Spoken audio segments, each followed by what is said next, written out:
Santos Americanos.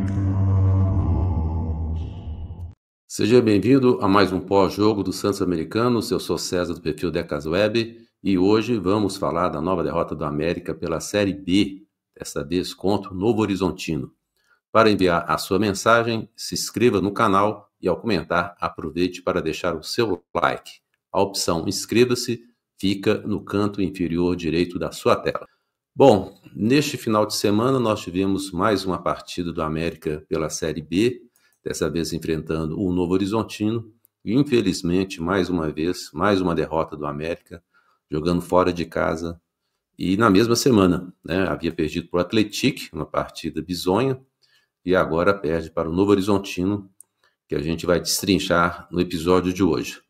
Nós vamos começar mostrando o time que o América entrou em campo, né, o time escalado pelo Enderson Moreira, com uma formação diferente, jogando num 3-4-3, depois da derrota contra o Atlético, o Enderson deu uma entrevista bastante chateado, né, pela atuação do América, e resolveu mudar a formação tática. Nós tivemos aí Matheus Mendes, Júlio, Ricardo Silva e Lucão, Marlon, Miqueias, Cauã e Marlon, Estênio, William do Bigode e Miguelito. A gente vê então aí, além da mudança tática, uma mudança de nomes, né? Nós temos aí a entrada do Júlio César, formando a primeira linha de 3 zagueiros. Tivemos a volta do Marlon em relação à última partida, com a saída do Paulinho. O retorno do William do Bigode como centroavante. E, para surpresa de muitos, a saída do Figueiredo, que vinha sendo até um jogador muito importante, né? Se destacando entre os vários jogadores aí que vinham jogando mal, né? Então o Figueiredo vinha se destacando e o Enderson resolveu montar essa formação. O que a gente pode dizer de antemão que essa formação funcionou até o segundo gol do Novo Horizontino, né? O América teve um primeiro tempo muito bom, até aos 12 minutos do primeiro tempo. O Novo Horizontino não tinha chutado uma bola a gol, a América tinha levado perigo por 2 vezes, pelo menos, contra o gol do Ayrton, né, que foi goleiro do América, teve aí no América durante algum tempo, e o América começou melhor que o Novo Horizontino. Até deu a impressão que se repetiria a partida, ou as vitórias que o América teve contra a CRB e Vila Nova, com o América com um volume de jogo bom, jogando rapidamente, inclusive o estado do gramado, né, um gramado aparentemente mais duro, a bola corre mais rápido, né, e a gente viu várias vezes aí jogadores do América tendo dificuldade para entender o tempo da bola, né? Mas mesmo assim o América fez um bom primeiro tempo, com participações mais ativas do Marlon e do Mariano, né, pelos lados do campo. Pela primeira vez eu vi o Mariano chegando na linha de fundo, né, porque como ele jogou um pouco mais à frente, né, jogou nessa segunda linha, permitiu que ele tivesse uma participação ofensiva maior. Teoricamente, ele teve uma preocupação defensiva menor.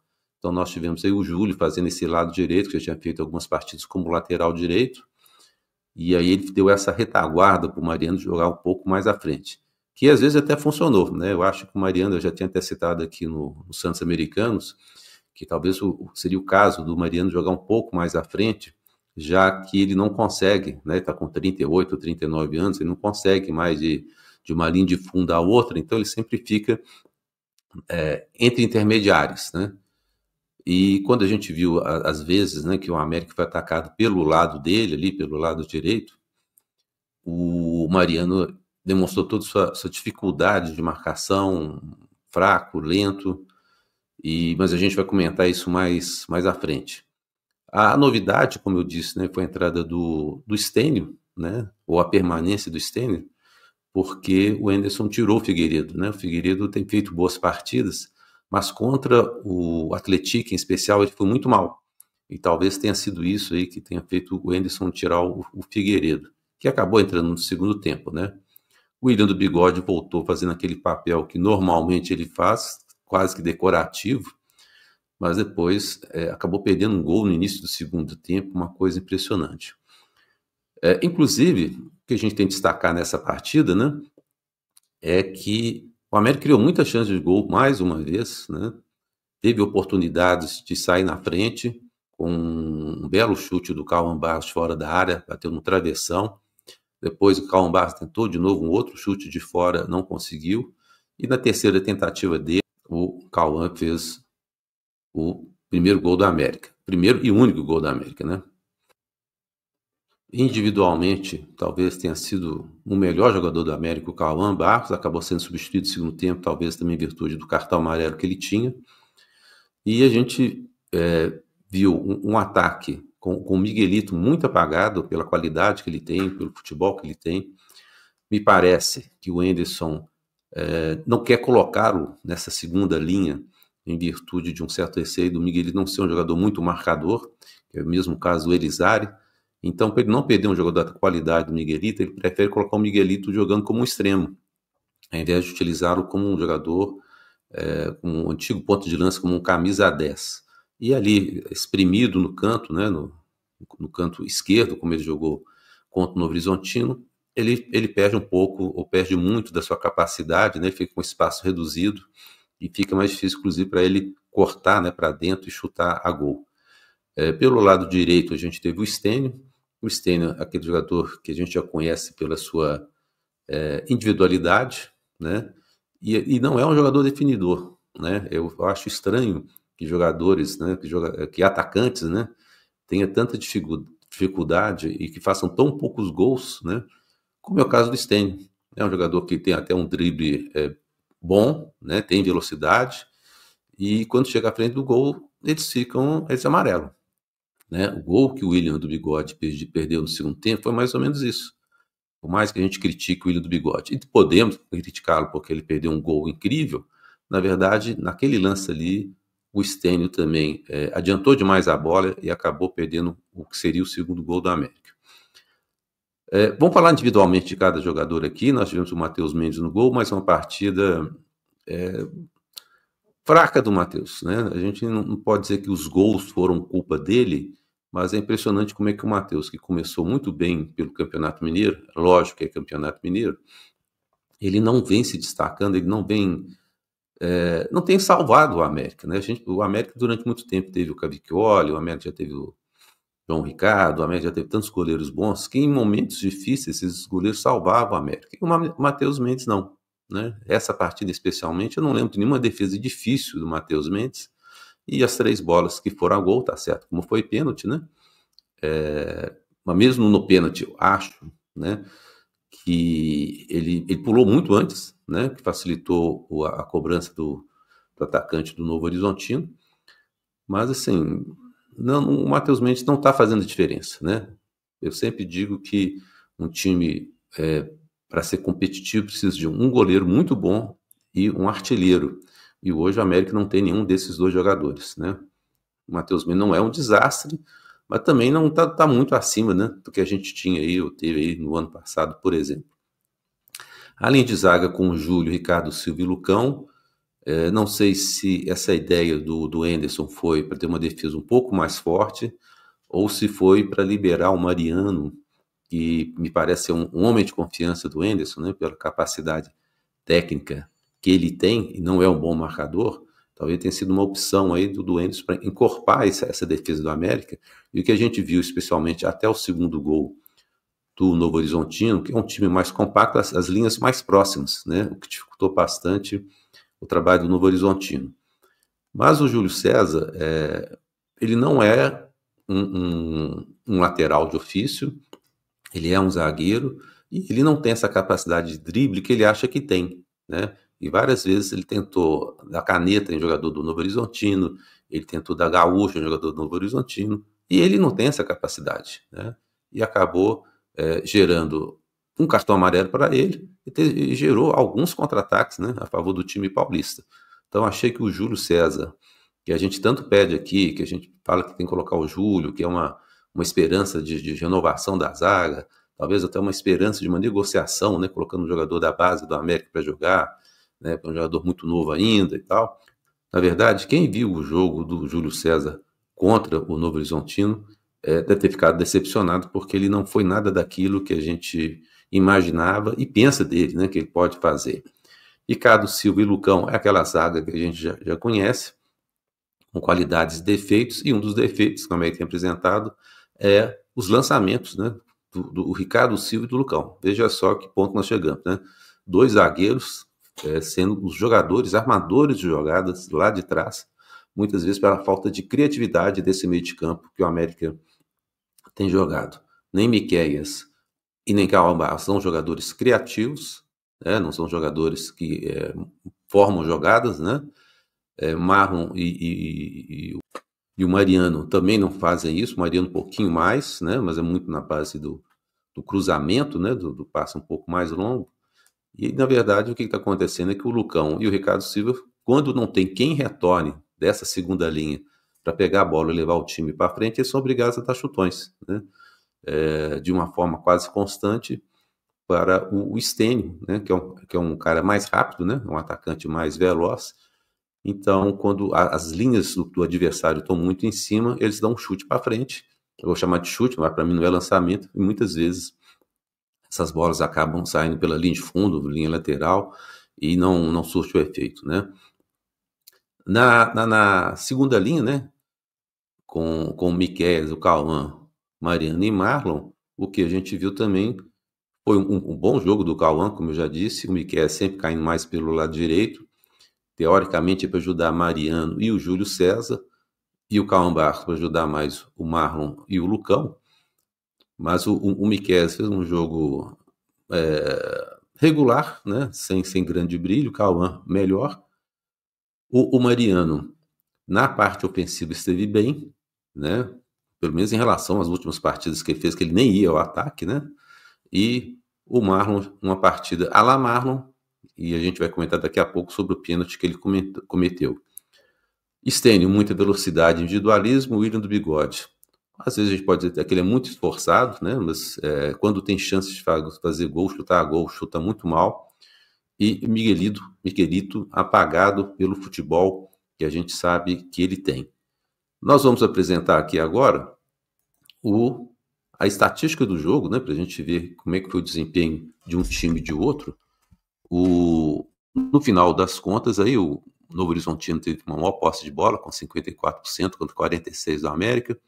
Total de chutes, o Novo Horizontino 19, o América 17. No gol, o América acertou 7 vezes, o time paulista 5. Chances perigosas criadas, segundo essa estatística do 365 Score, foram 3-3. O América teve 3 escanteios, o Novo Horizontino 2. Nenhum impedimento do América, 3 do adversário. Tivemos aí considerados como lances de ataque 83 a favor do Novo Horizontino, 73 a favor do América, 15 faltas cometidas pelo Novo Horizontino e 10 pelo América. Por aí vocês percebem que a partida ela foi muito igual, né? Muito parecida. Mas essa partida igual foi até o segundo gol do Novo Horizontino, né? O América voltou no segundo tempo, criando várias chances. O time do Novo Horizontino ficou acuado.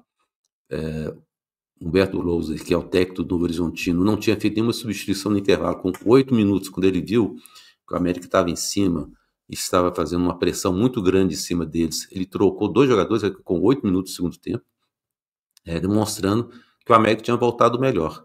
E aos poucos, isso foi sendo... foi virando, né? O Novo Horizontino começou a jogar melhor do que o América.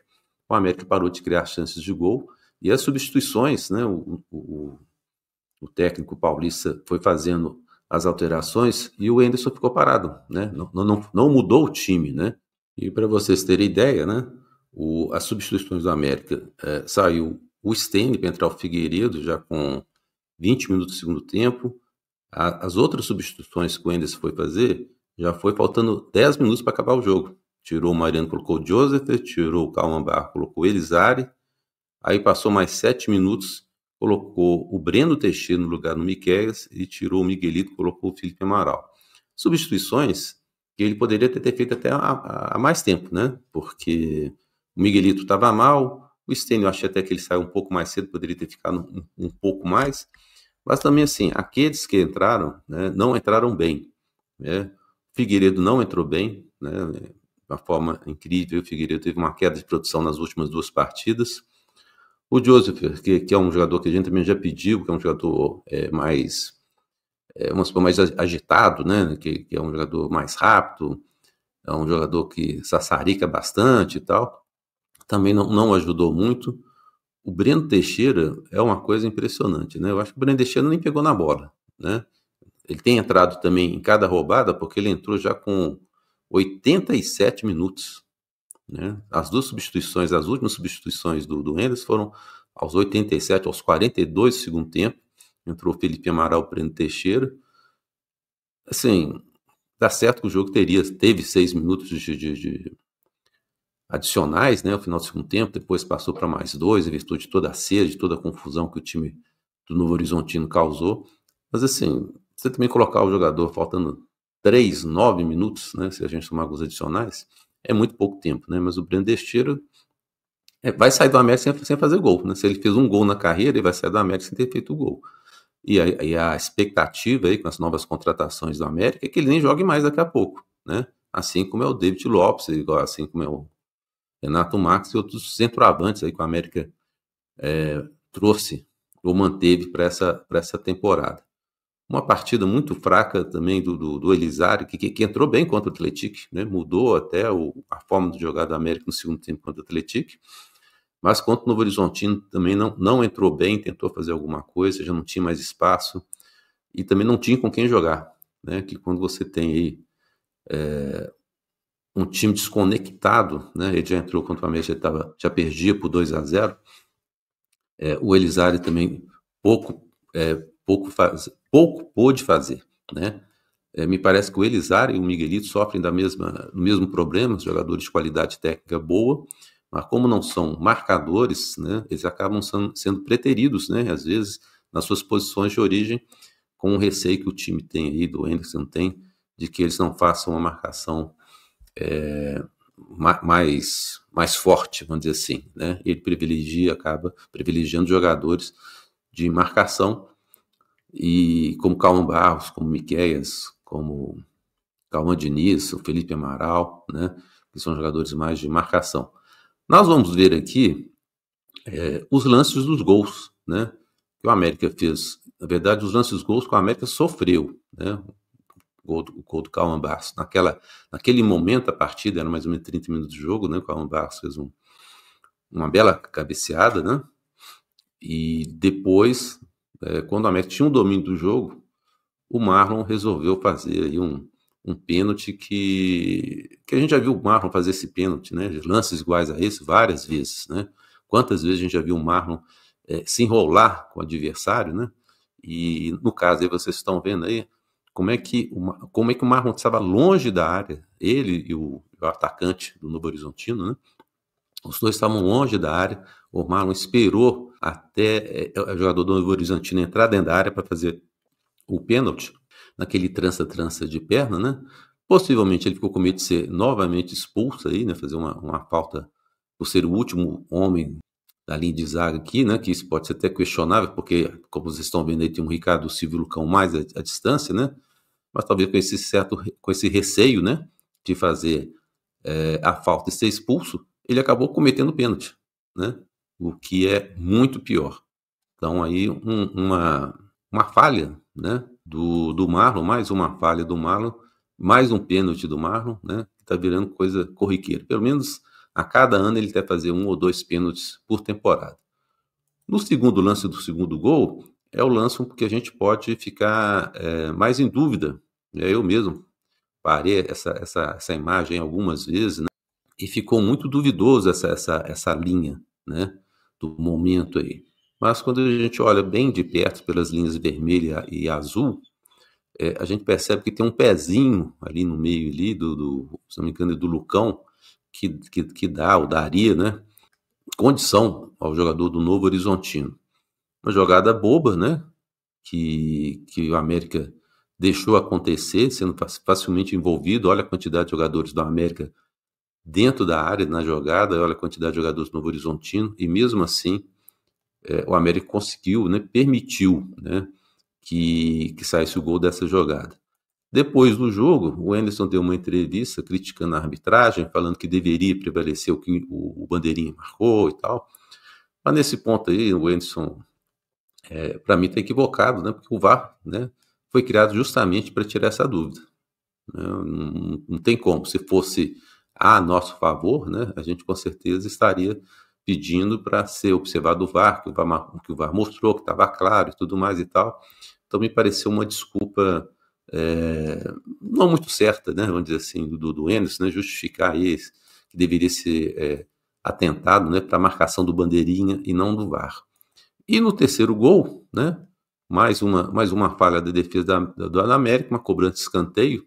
O Júlio César, que estava marcando o último jogador perto da linha de fundo, né, e ele achou que a bola ia para fora, né. Quando ele assustou, quando ele olhou para trás, tinha um atacante, né, do Novo Horizontino, que cabeceou a bola para dentro da área, e foi aquela confusão, que ele chuta e não chuta, com o Figueiredo ali em cima da linha, né, quer dizer, não teve nem a oportunidade ali de dizer que a bola, que havia algum impedimento e tudo mais, e mais uma falha de marcação, apesar, olha aí de novo, aí, a quantidade de jogadores americanos dentro da pequena área, né? Não estou falando nem da grande área, olha a quantidade de jogadores do América dentro da pequena área, e mesmo assim a América permitiu o terceiro gol. Infelizmente, né, o América cometendo vários erros, né, porque pouco adiantou, né, o pouco durou, vamos dizer assim, né, a formação tática, né, do Anderson, porque mesmo com o meio de campo mais recheado, mesmo com a nova formação tática de defesa, né, jogando esse 3-4-3, mesmo com as mudanças que ele procedeu no time, a gente ainda viu o América cometendo erros, né, e que são erros até certo ponto imperdoáveis, né, se a gente considerar que o Anderson está tendo semanas cheias de trabalho, né, coisa que muito treinador não tem, que muitos anos a gente não teve, né, a gente teve em determinados momentos de Série B, 3 jogos no espaço de 10 dias. E o América teve, antes, não me engano, antes do jogo com o Atlético, um espaço de 10 jogos para treinar, para montar o time e tal. Vai mostrando o América, né, uma deficiência ofensiva e uma dependência, né, do Fabinho, né? Quando o Fabinho voltou, o time deu uma melhorada, o Fabinho fez aquela expulsão e aí se machucou também, né, e ficou de fora, e é verdade o que a gente tem percebido aí, uma dificuldade grande do América aí, de criar jogadas e principalmente concluir.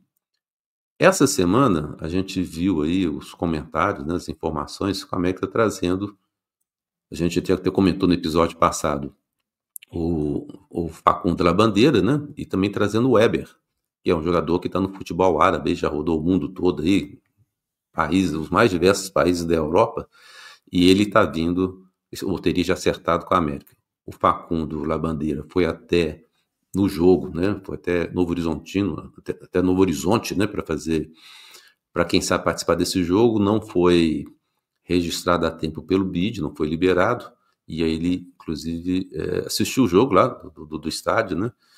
E nós fizemos uma enquete, essa enquete dessa semana, a respeito disso, né? Desses jogadores, das recentes contratações do América, qual você tem esperança que dê certo. E quem foi o mais votado foi o Facundo Labandeira, 43%. O Weber, que pouca gente viu jogando, né? Jogou no Figueirense há muito tempo atrás, jogou até com o William do Bigode, né? Quando jogaram lá no Sul, o Weber tem 15%, nenhuma delas ficou com 35%, o Arthur Souza e o Breno Teixeira ficaram com 7%. Então, a maior esperança, né, do América e da torcida, né, dos nossos fiéis seguidores, é o Facundo Labandeira com 43%. Arthur Souza, a gente nunca mais viu ele jogando, né, nem no banco tá ficando. Contra o Novo Horizontino, quem ficou, a outra opção de ataque era o David Lopes, né? A gente não sabe se ele está machucado ou não.